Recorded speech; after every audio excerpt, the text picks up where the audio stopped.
O assunto agora é prescrição intercorrente. Você também pode encontrar o nome retroativa. Eu vou explicar o porquê. Nós sabemos que a regra são os 8 anos para propor a ação, mas tem um detalhezinho que eu vou mostrar para você. Vem comigo.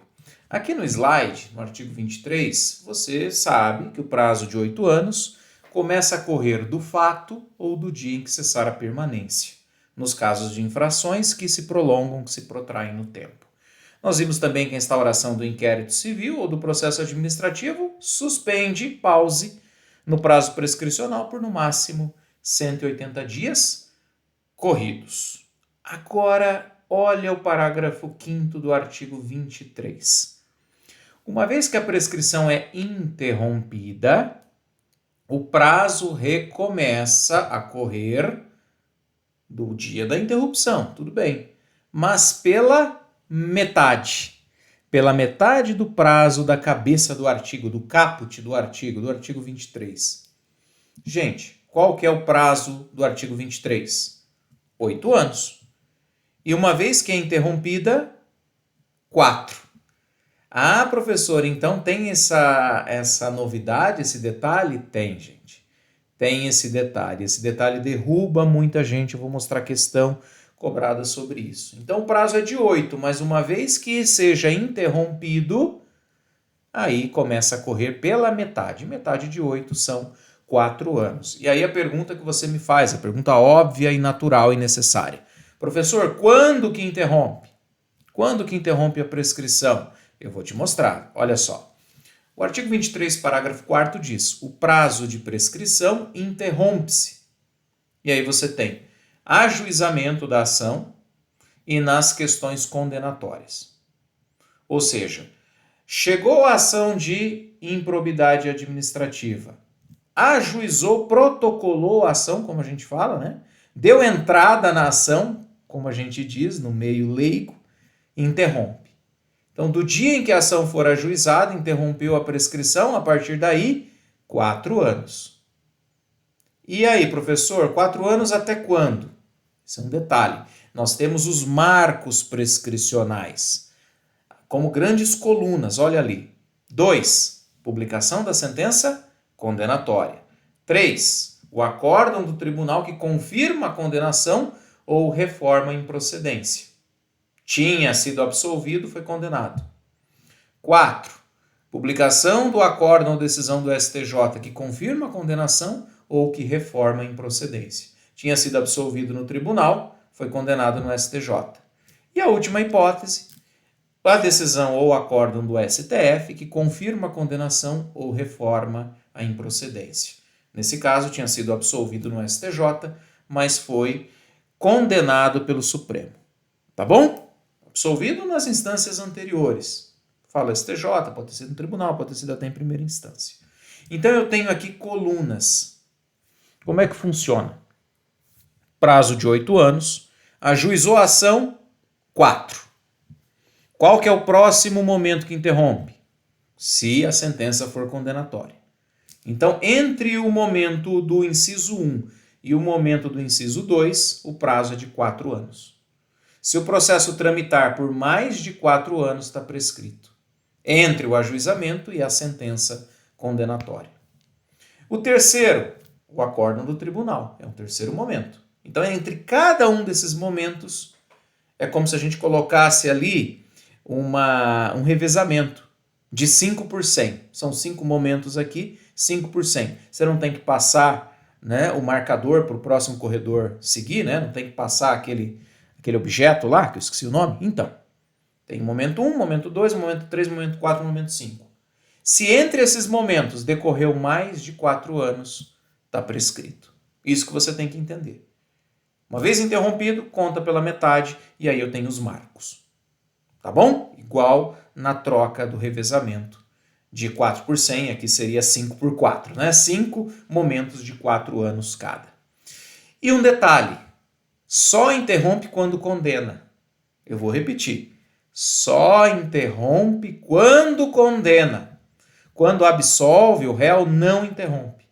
Por que o senhor está dizendo isso? Olha ali os momentos 2, 3, 4 e 5. É só quando condena. Ou quando da decisão condenatória ou reforma em improcedência e absolvição. Professor, então quer dizer o seguinte, ajuizou a ação em 2023.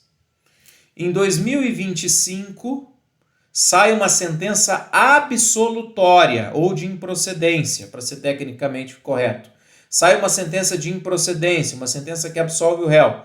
Interrompe? A absolvição não. Improcedência não interrompe. E aí? Aí eu tenho que olhar o próximo momento. Se tiver recurso, aí o tribunal veio e condenou em 2030.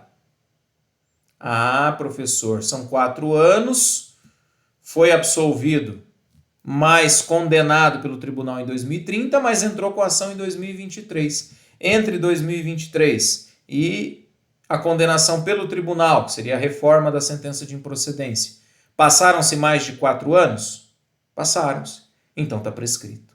Se você entender que entre esses marcos não pode passar mais de 4 anos e que só interrompe quando condena, você matou a charada aqui.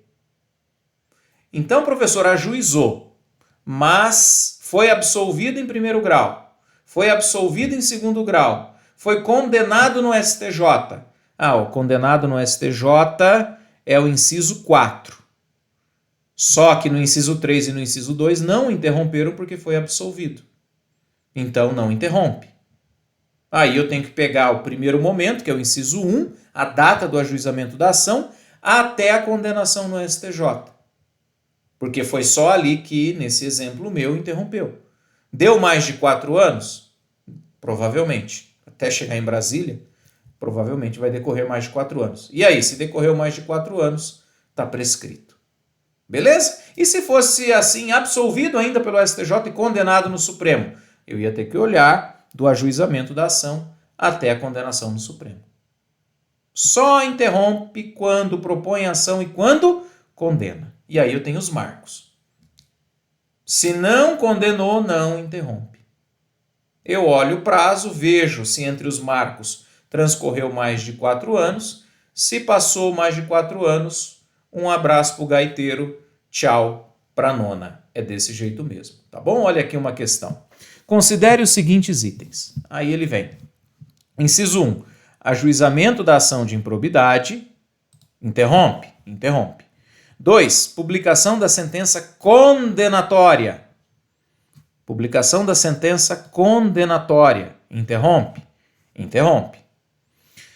3. Publicação da decisão acórdão do TJ que confirma a condenação ou reforma em procedência. Está condenando? Sim, está condenando. Então, o 3 também interrompe.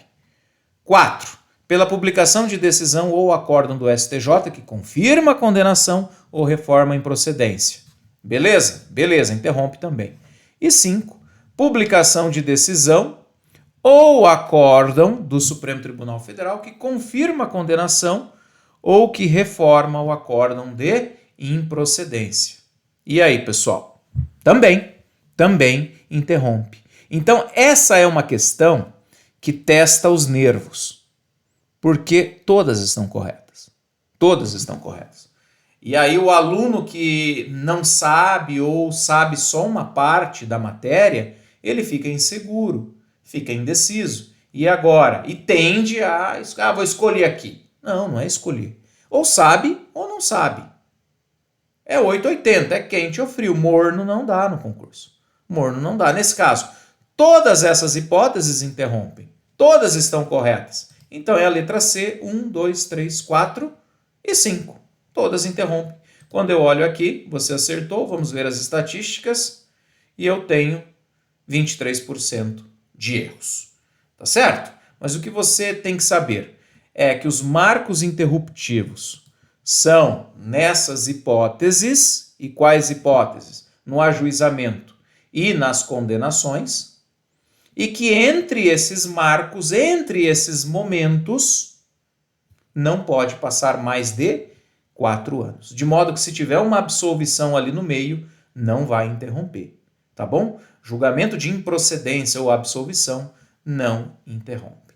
Beleza, gente? É isso. Valeu!